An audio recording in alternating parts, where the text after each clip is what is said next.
พลเมืองดีเข้มแข็งองอาจเพื่อชาติจะเดินทางนี้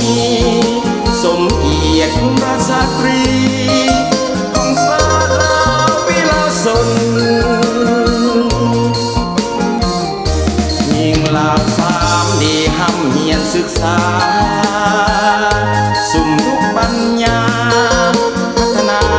เทียบพันเทศสาย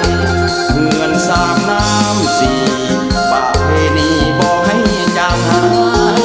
ขอฝากเพลงนี้แทนกายมอบให้แด่ยอดสีวา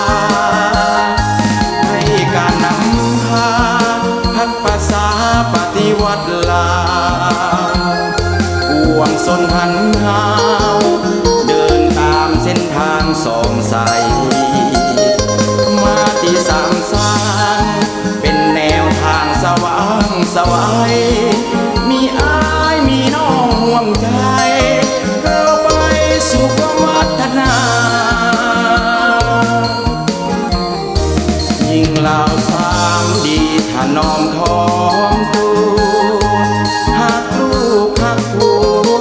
สร้างครอบครัวอุดมมั่งมีหากเสื้อแพงซาวงญาติโอเพื่ออา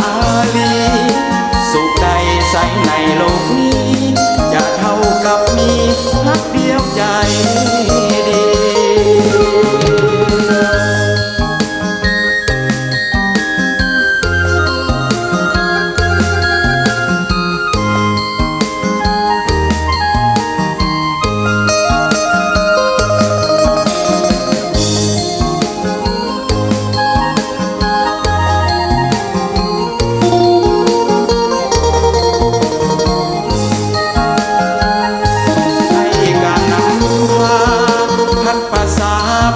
วัดลาวห่วงสนหันหาวเดินตามเส้นทางสองสาย